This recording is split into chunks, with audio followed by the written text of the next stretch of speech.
Welcome once again to another brand new episode of The Citizens on Dove Television. This is that program we get to talk about politics and everything around politics, and most especially what concerns you as a citizen, because a whole lot and so much has been said about leadership. There is also need for us to start talking about followership. Like someone said recently, that I think we've had so much conferences, summits, seminars as regarding leadership. Can we start having engagements around followership?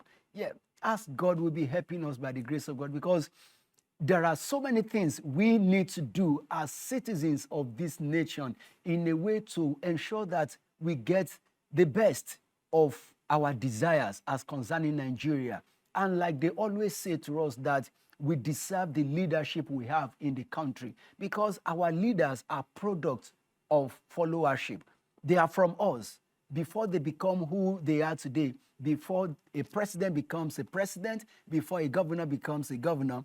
He or she has one been, a citizen. I think the first birth will be citizenship. So if you and I can play our quotas right, this nation will become better.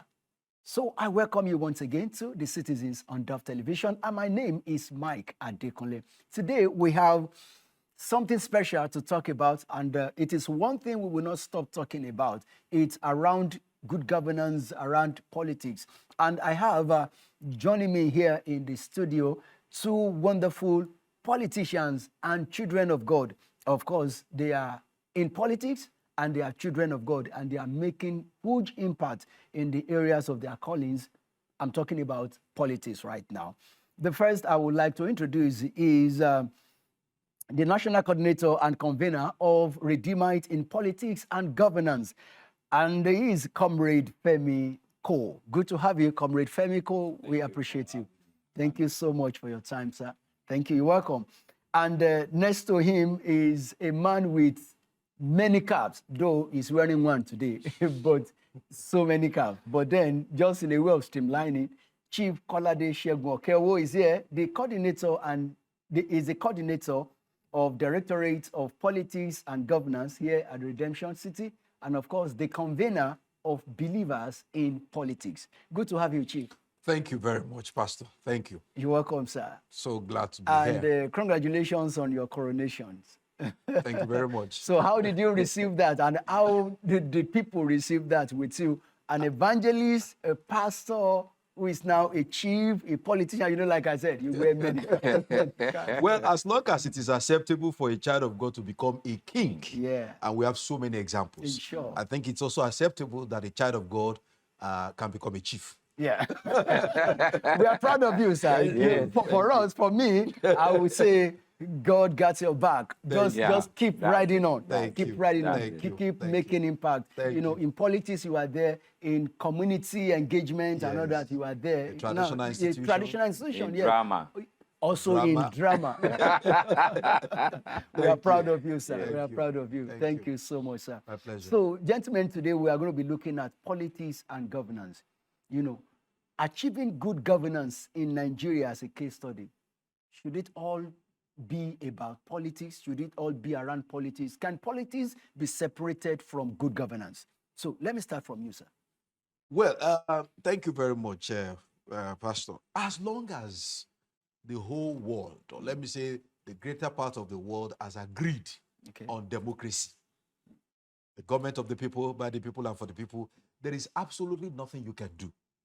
Governance is about the management of human and natural resources, which will never be equitably distributed, which will never be enough. The ability to manage resources, the ability to put resources in the right perspective is what you're calling governance. And you cannot divorce politics from governance in any community where you have agreed on democracy. In Africa, in Nigeria, let's zero down to Nigeria, we have agreed that it is democracy. How do you divorce democracy from politics? Because, of course, you want to ask people to come and give you the permission or the authority to lead them. You need to do politics. Politics is involved. So you cannot divulge politics from good governance. There's nothing you can do about it. So the two goes, Together. the two go together. They are inseparable. You can't. All right. So let's hear from you. Yes, Comrade. well, I want to believe that the best resource we have had, that God has given us, are the human. Yeah. Okay. And because we have humans in abundance, there will always be a need for leadership. Okay. We have so many people, but one person will need to lead us. Now, the mathematics, the arithmetic, the manipulation, orchestration of choosing the leader. person to lead us is the politics. It has to be around politics. Yes, that is the politics. And we have other resources to be managed. While people are focusing on the one that has been chosen, those who chose him also needs to be catered for. Like Shiv has rightly said, okay, the management of the scarce resources. Well, in our own case, we can say we have the resources or some of the resources in abundance. Okay. But the management of these resources is the governance. Okay. Now, the marriage between politics and governance will abide forever. Either we have military era or democracy, there will always be politics because we always have resources to be managed. Now, the problem around the world, and if we narrow it to our nation, is how are we managing the resources, available resources, and the scarce resources? Now, who are the people that we have chosen, either by selection or election, that are leading us? Who are they? What are their vows? What do we know about them? Now, before they got into power, what do we know? Now that they got the power, because politics has to do with power and authority. Now, if you don't have the power, you beg everyone, mobilize, do all manners of things, play some manipulation to get the support. Now that you get the power, you know, they say power is good, but absolute power, do what? Corrupt, absolutely. So people want that power. And the moment they get that power, there is a need for accountability. Now, that is where the hiccup or the problem will lie. When we choose you to lead us, now it is expected that you are leading us or representing us should come back and be accountable to us. Okay. Like we always say, the politicians don't have power. People who choose them have the power. But because politicians know that if you demand for that power, anything can happen. So, but sorry to cut in, but the issue now is the way you have talked about politics right now. It appears as if there are two different things, but we cannot separate them. Yeah. Politics and governance. Yes. Good governance are that. Yes. But then it appears that there is so much around politics that has captured the attention of our leaders that we have elected. You know, the manipulation, the playing the politics has so much occupied them that they don't have time for, you know, governance. So how do we now, you know, analyze it, separating politics from governance to ensure that now that you are our leader, we have elected you, stop playing the politics and focus on good governance. So what do you have to say about that, sir? Well, let me disappoint you. Okay. That may end up becoming an utopia, something that will not happen. Okay. When you say you want to divorce politics from governance, now you have been elected, face governance. The process of governance itself requires some politics. What is politics? Politics is not necessarily election. Okay. We cannot narrow politics down to election. Election is only a fraction, maybe a big fraction. Well, you can say maybe a big fraction, but it's a fraction. There are other fractions of politics. My brother just talked about the scarceness of resources or the scarcity of resources. In the question, in the place of governance, you are still going to do the mathematics or the arithmetic of sharing. How do you share the scarce resources? For example, a governor is making a decision on the roads to allocate. There are 11 roads to be allocated within the time frame of his, of his tenure, and there are more than 120 roads. How will he go about it? There's a need for politics there. There's a bit of politics that will be involved. The question of who are the people in that particular environment? Who are they? how much of the road do they need? Now, I can't, as a governor, I can't do 120 roads. Okay. I can only do 11. Now I have to take a decision. Out of the 120 requesting road, which one will I attend to out of from the 11 spaces or slots that I have? That's politics. The management of humanity, the management of scarce resources, the management of mischief. Okay. Because even in politics, there are mischief. There are mischief makers.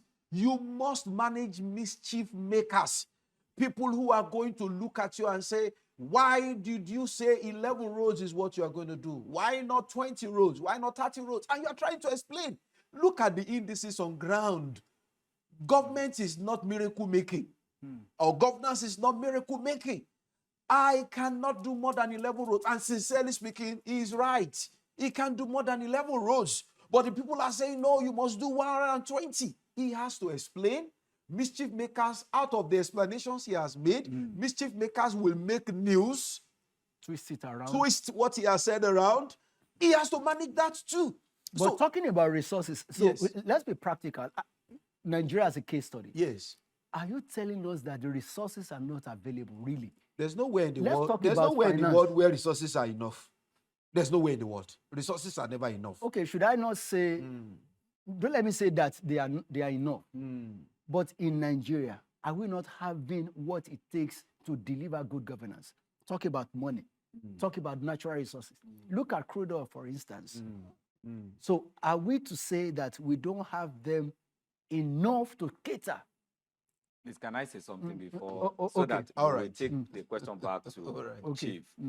First, both politics and governance has to do with decision making. Decision making. That is the major bridge or the key between both. Decision making. In politics, you choose who will represent. You take decisions. Now, in governance, now you have limited or scarce resources, even if they are in abundance. Now, like the example he cited, we want to do roads. We have 1,000 roads to be done. Then what we have now can only do 11. You will have to think what is going to be the economic benefits of this road to these people, to this state, to this community. So it has to do with decision making. Now, you want to allocate some fund for education or something. You have to look at the economic benefits. You don't just do road, you know, for the benefit of, for just doing road. So you have to, so many things are attached to it. You people are politicians anyway. You are speaking as one, and I'm in the side of the citizen right now. So, because I don't know. Pastor, I wouldn't accept that. Okay. We are all politicians. Politicians, all of us. We all Including myself. Yes, oh. Okay. Including you. Do you know that? You see, when we are talking about politics, our concepts, our mindset is always about election and partisan politics. What we are doing, myself and my brother, we are involved in partisan politics. Okay. So there are various types of politics. Okay. And can I shock you? Okay. There's politics even in the church. Yeah. Headquarters. Headquarters of politics. Even in the family, there is politics. You know, I had reasons to challenge a pastor who told me, there's no politics. I said, the day a senior deacon or an elder in your church and the youth leader have a disagreement, and deep down in your heart, you know that the senior deacon or the elder is wrong, very, very wrong, 100% wrong. Okay. And the youth leader is right, 100% right. I said, take decision. What will you do? He said, I will use the wisdom of God. I said, that wisdom of God. Why don't you just open your mouth and say, You are wrong. Elder, you are wrong. Or you tell the young youth leader and say, you are right. He said, no, I won't do that. So why won't you do that? He said, I will use. He was doing his hand like this. I said, that wisdom of God. So politics is everywhere. It depends on what you do with it. In your family, between children, there's a bit of politics involved. So it depends. Okay. I told you that I'm on the side of the citizen. So I have so many questions, running. I've asked you one. Let's attend to it. All right. Okay. Now, should politics be all about manipulations and all that. You know, that because it's politics, it has to be manipulated, it has to come with gimmicks, it has to come with some lies. You know, because a whole lot we have seen in Nigeria. Let me say this. You still cannot divorce politics from the practitioners. Okay. You can't have good politicians in a country or in an environment, in a community where you don't have good people. The man who became a politician today is coming from somewhere. Yes. He has a background. He has a background, he's coming from somewhere. Okay. A society has nurtured him. A society has raised him up.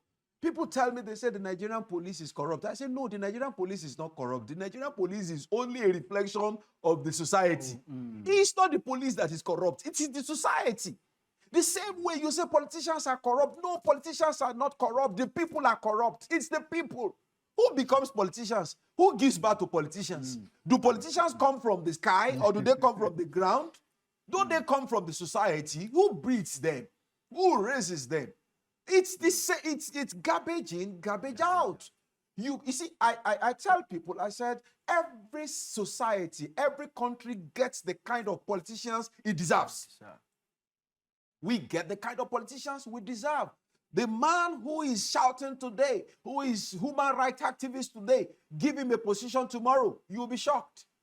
So it's a whole gamut of where we are all coming from. So, and that's why we are calling upon the church. The church is a rescue point for the politics of Nigeria.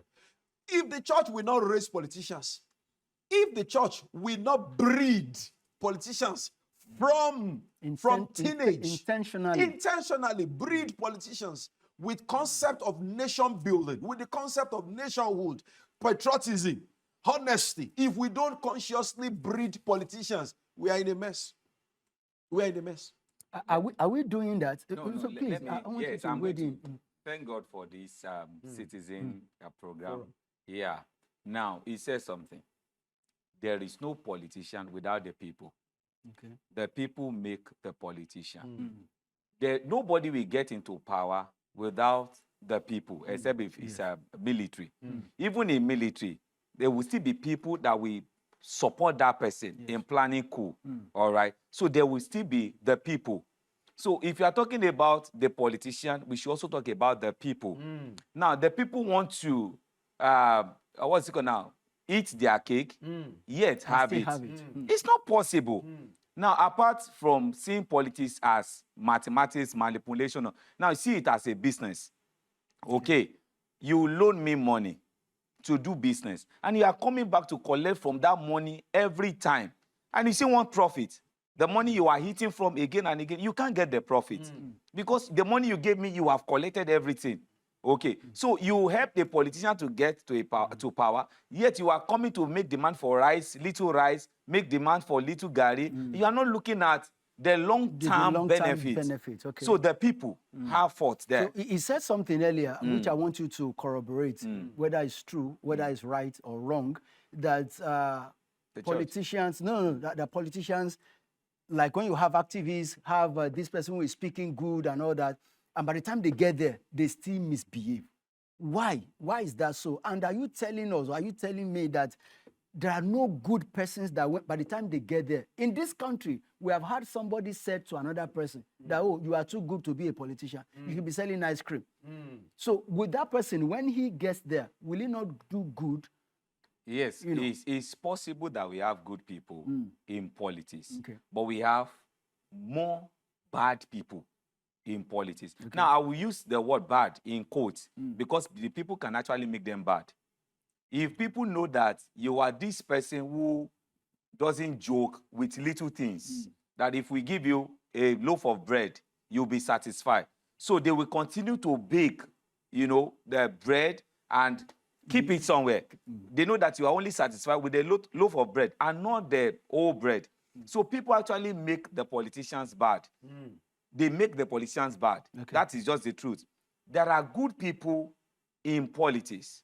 I cite this example. One of us governed this nation for about 3 months or 90 days. We saw the effects. We saw the effect, a technocrat. You know, we saw the effect within 3 months. But unfortunately, people who we hit from, or people who are, who suffer loss from the gain to our nation, they cried that we don't need this man. Why? Because he was blocking some things. If you want to be a good politician, you will block some things. And for you to block some things, you must have people that will back you up.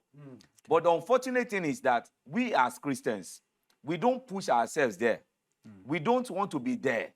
If one of us is there, we back off or we back out. We don't want to give that person continuous support. Now, let us see, for example, now, you are the chairman of this local government. I am councillor. He is the head of a party in this, our state now. You can see the flow. You are a believer, I'm a believer, is a believer. I will support you. Now, as councillor, I'm also raising people who become councillors or chairman.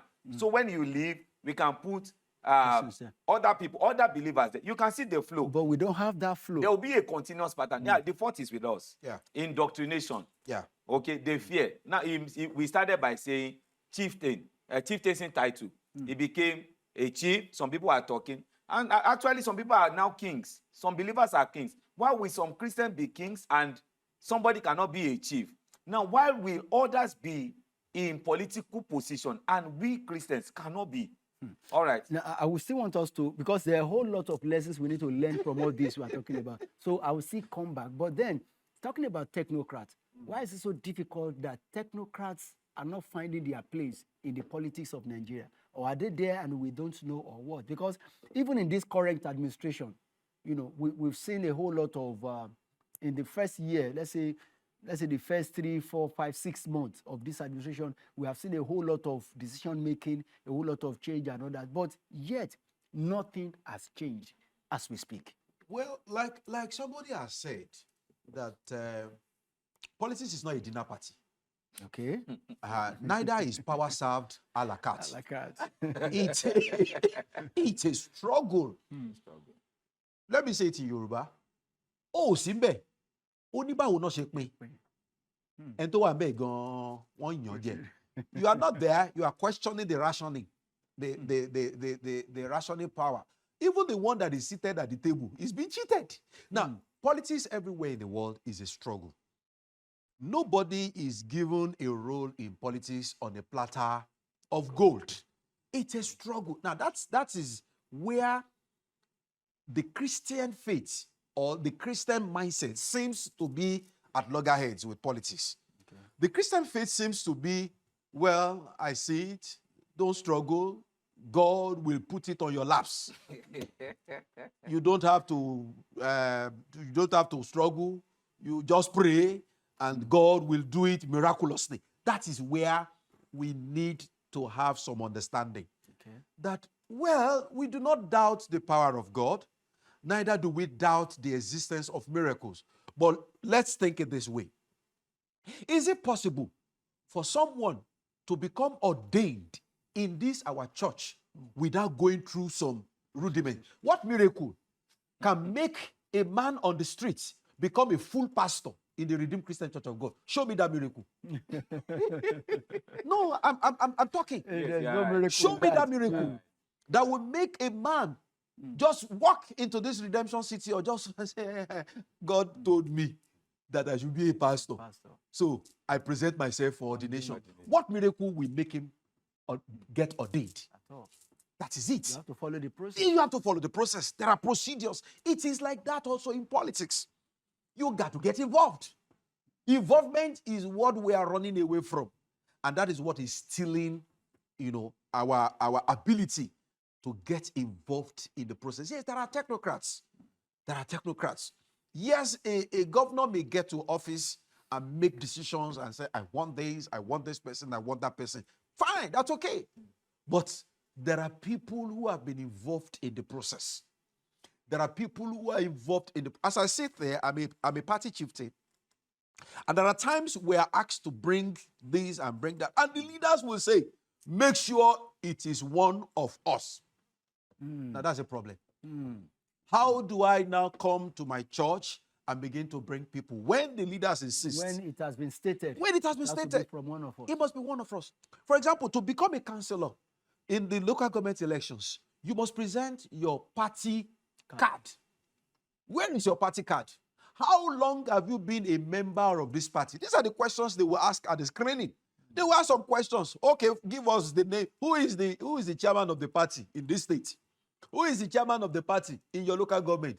Mention the names of party chairmen in 3, 4, 5, 6 words. Now, if you are not covered, See, this is the practical aspect of politics I'd like us to look into. Yes. Thank God that this is a blessing to us. Now, we are too emotional as people, and we are too spiritual. We want to spiritualize everything and think God will come down and just make some things happen. Now, God has done what he will do. Man needs to do what he needs to do. Yes. Now, a few years back, okay, somebody approached me, a young person wanted to become president of Nigeria. Now, nobody knows him in his community, on the street. Now, if he's moving, he will be in his car, wind up, be in AC, and nobody knows him on his street. And want to become president of Nigeria, not to talk of his ward, not talk of his local government. It cannot happen. Now, another person, the last election, there was somebody we were trying to interact with. She came around and she said she was going to be president of... Everyone wants to become president. They don't want to become councillor. They don't want to become chairman. They don't want to become, they don't want to learn from the governor of my state. Yes. That's the point. You are local. But before you are local, you don't start from the grassroots. He has said something very important. Do you know the name of your ward chairman? What is your association? Because I'm still going to talk about association now. Now, this person just woke up and said, God told me like 15 years ago that I'm going to be the president. It doesn't happen. God can tell you. You have to go through the process. Because politics and governance has to go through process. It has to do with this. Okay. All right, we are due for a break. This process now, you will walk us through this process, and for us to learn to see, okay, because we have young people who are watching us right now, and so many citizens that really want to be involved in this. So we'll talk around so many things when we come back from the break. So we shall be back after this time out. Do stay tuned. Welcome to a platform for a robust, inspiring, and engaging conversation in the world of politics and governance, business, education, and more, and concerning you as a citizen and your civic responsibilities. Watch The Citizens on Dove Television at 1 p.m. every Tuesday, West African time, and a repeat broadcast every Thursday at 11 p.m. The Citizens, we are all in this together. Welcome back. The program still The Citizens on Dove Television, and I've got wonderful people here who are very vast in politics, and at the same time, they are children of God. Talking about Chief Kolade Segun Okewo and Comrade Femi Ko. Both of them are believers in politics and actively in politics. So before we went on the break, you've been talking about processes involved, in politics and all that to becoming. So I said earlier, technocrats, do they have place in this current system of governance we are running?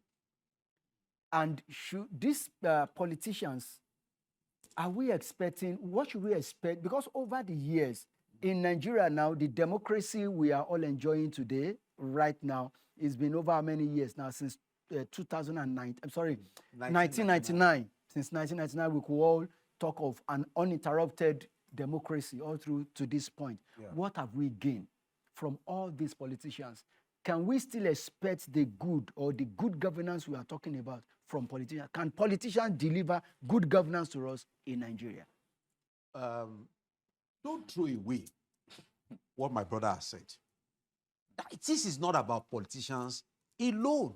Okay. It's not about politicians. It's about the people. Now, who are the politicians we are talking about in actual fact? I'm coming. I'm coming. The people have the power. The people submit the power to the leaders. And the people tell the leadership what they want. Now, let me show you. Let me show you an example. A very practical example. Okay. My first time in my political party, many years ago, one of the leaders was lamenting. And what was the lamentation? The local government chairman at that time, he said the local government chairman was busy tarring roads. What kind of stupid thing is that? Okay. Say, who does that? tarring roads. So Tyre Road now For them. Now, just hear me. He said the guy was busy tarring roads. That what the hell?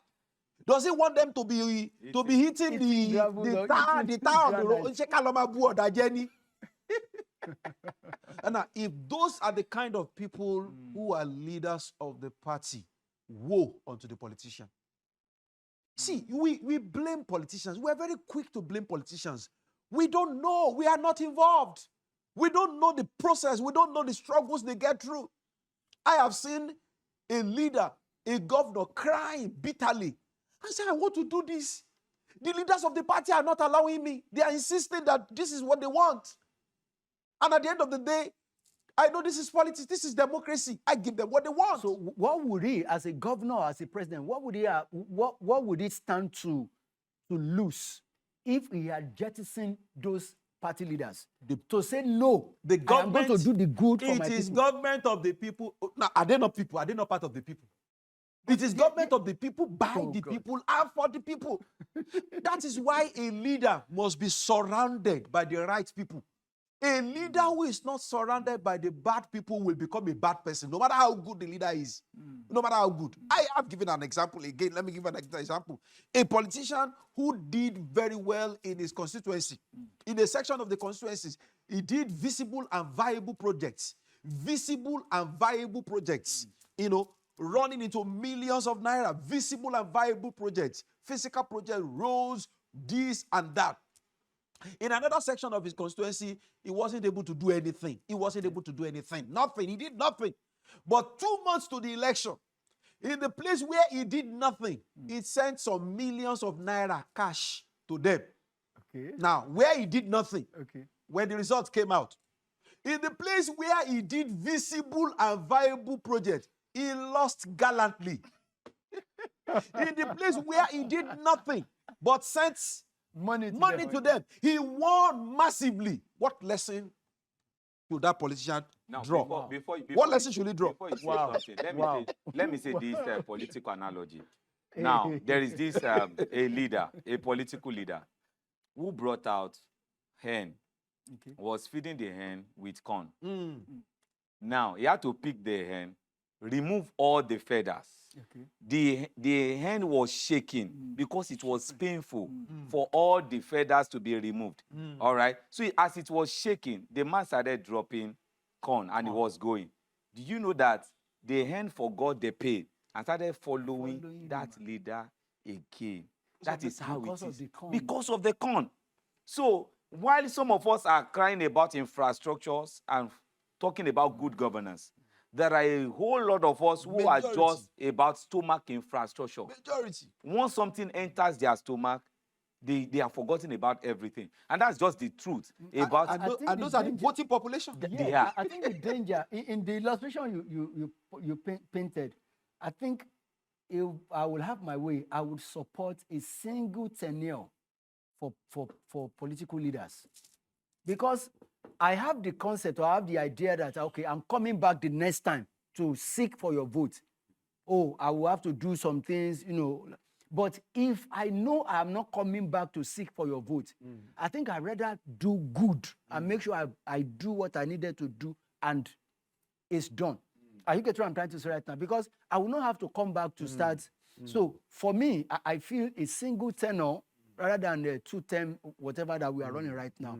I don't know if that is correct. I to a large extent, I will agree with you. Of course, that is also fraught with several disadvantages. Okay. You know, you see, the whole thing is not just about you alone. You are the governor, fine. You are the president, fine. I just feel being a governor, being a president, you have what is called political will. It's not about you alone. Okay, what if you present a bill? The Constitution requires you to send your bills to the House of Assembly. What if the House of Assembly gangs up against you and say your bill is not going? What do you do? Your bill will not fly. Okay. Because you did not do the stomach infrastructure. So it's not just about, you can't just narrow it down to the issue of, okay, one time. Even the one time they can frustrate it. Even that one time. They can frustrate that one time. It could be so frustrated that at the end of the day, you will look back and you will have achieved nothing. in your 6 years or whatever one time. So it's not about the principles or the system of governance. No, it's about the people. It's about the people. No matter the good measures, no matter the good principles you put in place, if you don't have good people, it will be messed up. The way we do things in our churches, why are things still sane in our churches? Why do we have sanity in our parishes? It's because of the people that we are putting there. We ensure that the people will go through a process, training, baptismal training,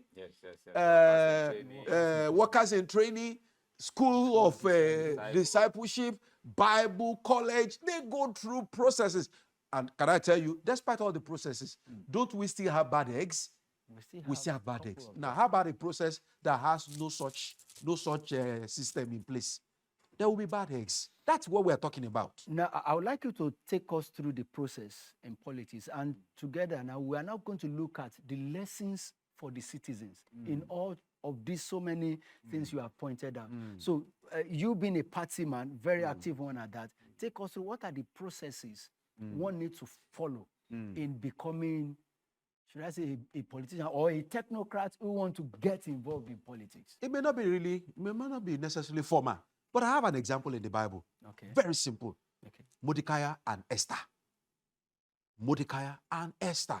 That is a very good lesson of political mentoring.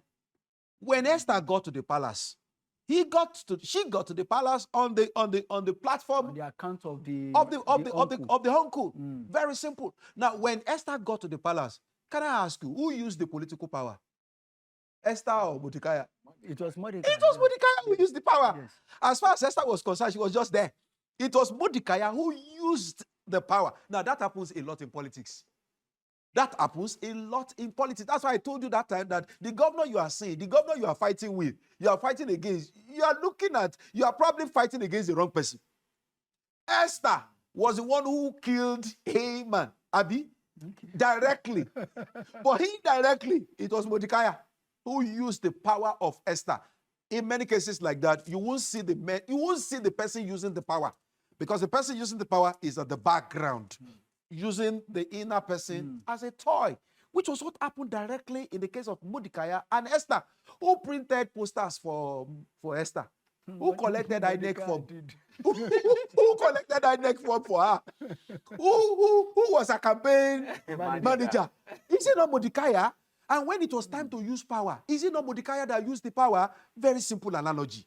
We need to raise people like that. You have not raised anybody. You have not raised the governor. You have not raised the chairman of the local government, and you are putting a call through to him and say, hello, you know you are our brother. You are our own, no. You know you are our own, no. No, it's not our own. It's not your own, no. A structure owns him. So you can't call him, even if he's a pastor. Even if a pastor that came from a church. But when he was going into that office, there was nothing came from here. He was not tutored from here. He was not raised from here. If Mordecai did not raise Esther, he wouldn't have had the effrontery to call her and say to her, you are sitting down there. You are sitting down there. You are not doing anything. You better rise up. You think it was fun for Esther to say, if I perish, I perish. No, it's not just about godliness that made Esther to say that. It's not about godliness. Well, maybe godliness, but not only godliness. She remembered where she was coming from and said, this man will collect the INEC form for me. This man that did my campaign for me, that sponsor. Go back. If I don't do anything, I must do something. And that's why she said, if I perish, I perish. Oh, Mordecai, now you talk. You are the one talking. I will do anything for you. That is the reality. And that's why I said there must be procedure. We must be deliberate about it. And that's why I'm happy we have a Directorate of Politics and Governance, even in the redemption. Okay, I wanted to ask you that. Okay, you now been there. What are you doing to raise people? So let's go. Before we go into what we are doing, we have a lot we are doing in DPG. Now, like Shiva said, I will continue to call him Shiv. Sure. I have told him I'm the Otunoye. Now, the culturalization of our people. Now, he's a politician. I am a politician. We have other politicians in the redeemed Christian of God, in the body of Christ, in the Pentecostal fellowship. We have a lot of people, Christian Association of Nigeria. We have politicians there. Now, what impact of these people can we feel as a church? I'm not trying to be biased, but if you see other religion, you will see that they have a line, because it's one of the things in politics. If somebody is a governor now, and the person will spend 2 tenure, that is 8 years, they know the next person. They know the next person after the 8 years. Okay, they know the next person after the other 8 years. That's 24 years plan. Now they have another one. The person will take over. That's 32 years plan. But once one of us is there, you might not see the person again, because we are not building a culture. So there should be a culturalization. There should be a system in place that, okay, this person knows, this person who are knows. those that will put such a system Now, in place? we have started in DPG and other platforms that we have. We have started some things. Okay, so we should have this. Then we should also understand the power of association. The fact that somebody is a politician, don't run away from that person. There is a lot to learn. Now, you don't have to be in politics to be the governor or the chairman or whatever. He has mentioned Mordecai.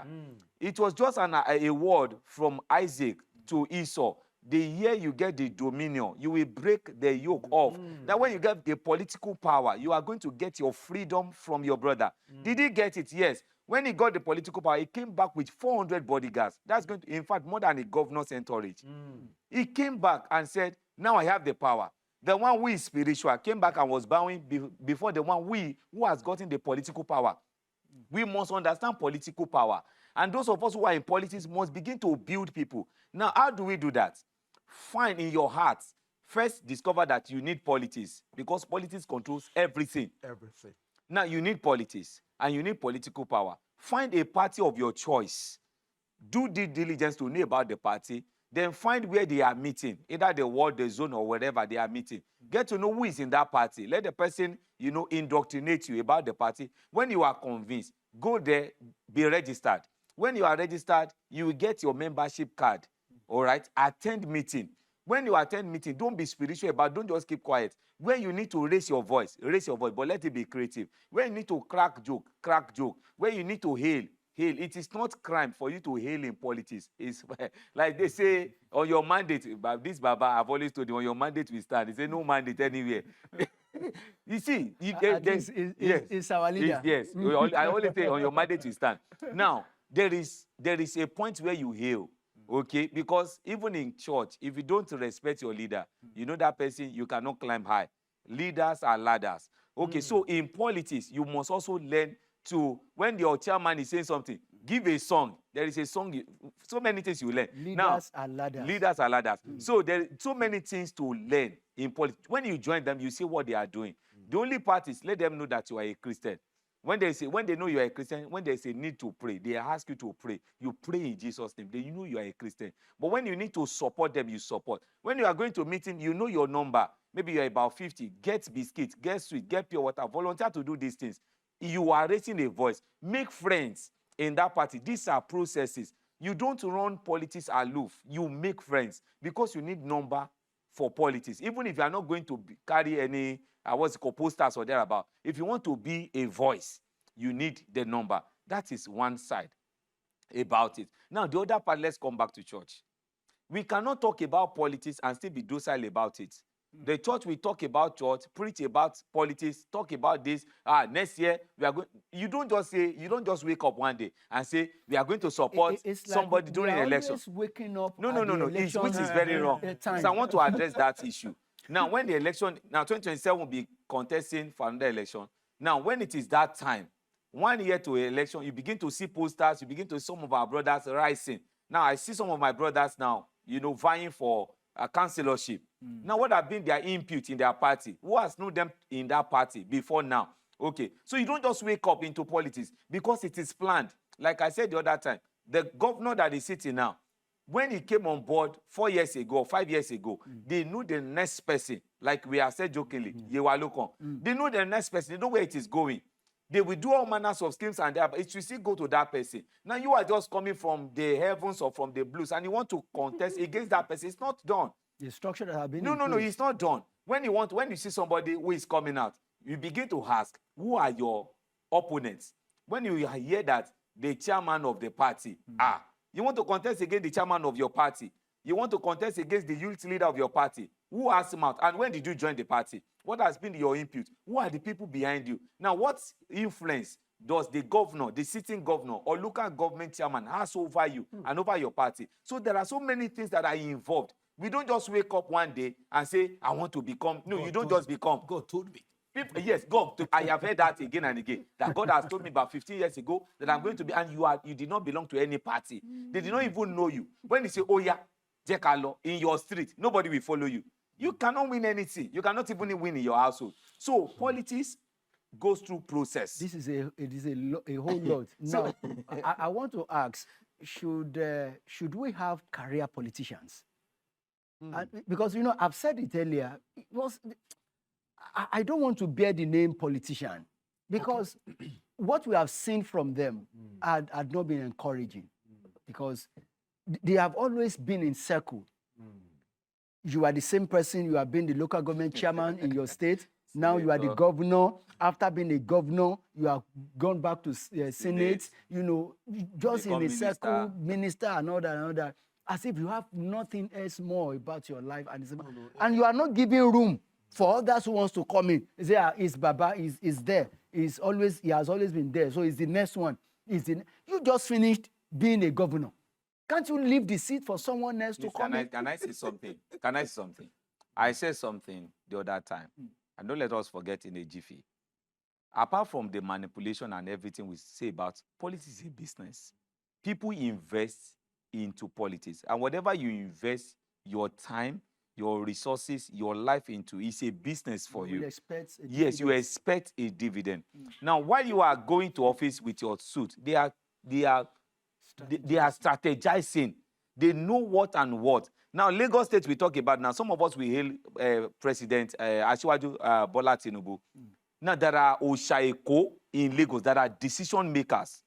There are decisions. They know who will become governor. Not even president. They know who will become governor.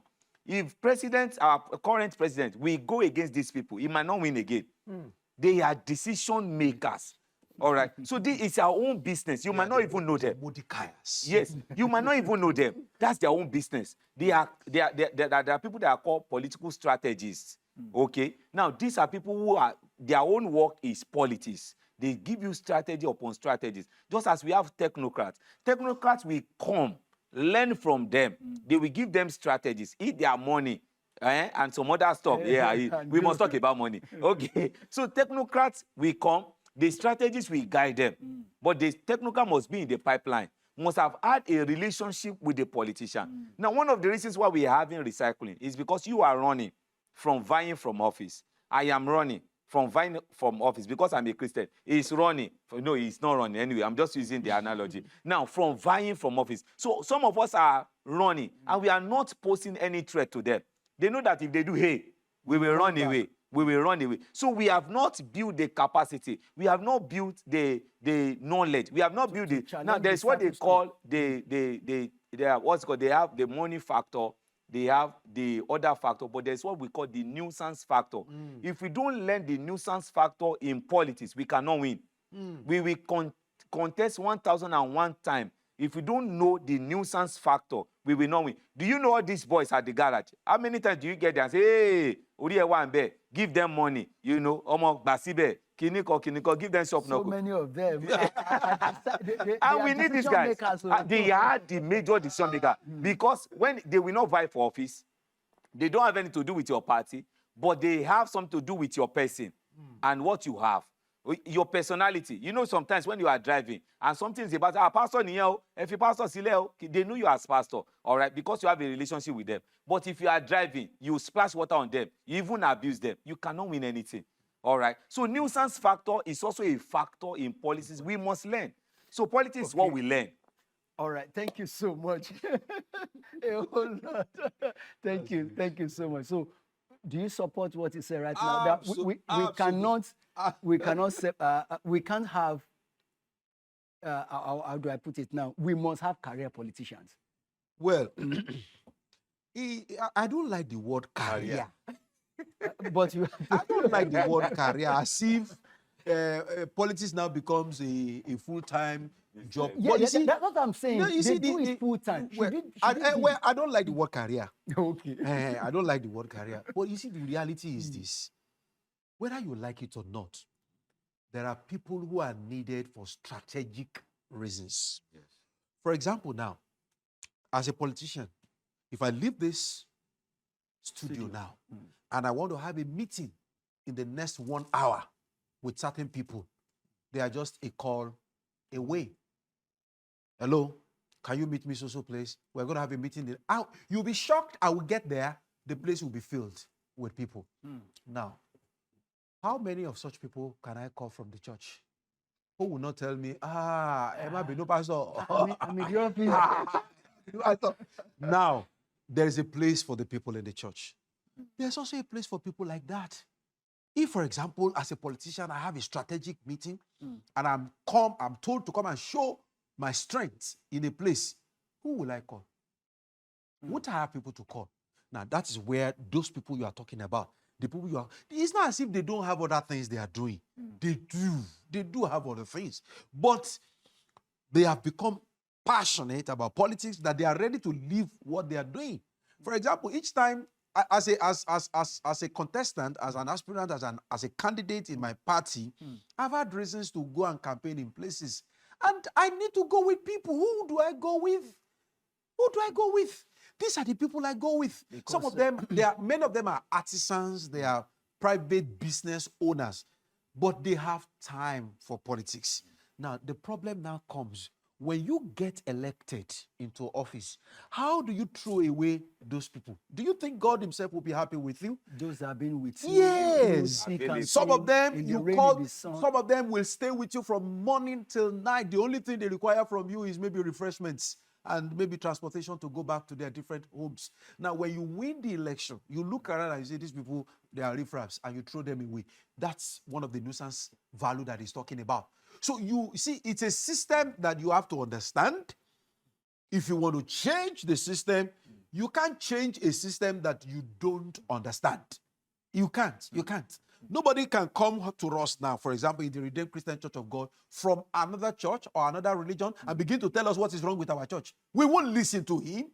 We won't listen to him. But if somebody has risen, become a deacon, an assistant pastor, a full pastor, he becomes a PICP, or he becomes this, he becomes an intercontinental, and he says something, we are likely to listen to him because he has grown through the system, he understands the system, so he can provide changes, and we will all listen to him that he's making some sense. But somebody, no matter how big he is, no matter how spiritual he is, come from another denomination or come from another religion and tell us what is wrong with our church, we're not likely to listen to him. This is how it works in politics, and we must respect it, that our people cannot stay aloof and be given order and be given instructions. My brother mentioned somebody. He doesn't want to mention name, and I will not also mention name, who became very top. Within 3 months, he was in office. He was able to do so many things. We all loved him. But what was the challenge? Structure. The backup was not there. And so when he contested for a higher office, it was glaring. In fact, some of us knew the result before the election. We knew, even though we're passionate about him, but we knew that, there's a problem here. So these are the things we must understand. So we're on the home stretch right now. Yes, please, yes. Let's learn that we don't just have to be emotional about politics. Politics requires action. You know what is making not us just emotional? being emotional. Yeah, you know what is making us emotional is the situation of things. We don't have time. We'll have talked about the current hardship in the land. You know, that alone can make one to be highly emotional. That is it. You know, if you want to change it, join, like he has said. You cannot correct a system from outside. You can't. You have to be part of that system. So we want to correct it. Don't be emotional. Join the system. All right. A final. Well, my final word: politics is not about election. It's not only about election. There are more roles and assignments to play in politics beyond election. You don't even have to contest before you can be effective in politics. What are we even talking about? In my state, Ogun State, for example, election is about only 40 human beings. The governor, one deputy position. Yes, it's only about 40 human beings. It's only about 40 human beings. 1 governor, 1 deputy governor, 3 senators, 9 House of Representative members, and 26 House of Assembly members. 40. That's all what we are crying about, we're making noise about. But when a governor becomes the governor, he has the capacity to put in office, appoint in office, over 500 to 1,000 human beings as commissioners, special advisor, senior special advisor, senior special advisor, special assistant, senior special assistant, and you know, he can even appoint somebody as special assistant on rice and beans. He's allowed. I must thank you, Chief. Chief Kolade Segun Okeowo, thank you so much. My pleasure. The director of the Directorate of Politics and Governance here at the Redemption City and convener of Believers in Politics. The Lord bless you. Thank you so much for your time. Thank you very much. We appreciate you and we thank God for what the Lord is using you for. Comrade Femi Cole, thank you so much. Redeemite in Politics and Governance, conveners. We bless you and we thank God for your life. Thank you so much for your time. Being here. Thank you. Thank you. We appreciate you. Thank you. Viewers, we really appreciate you. Next time, we shall come for another fresh discussion as God will have it by the special grace of God. My name is Mike Adekunle. Bye for now and do have a great day.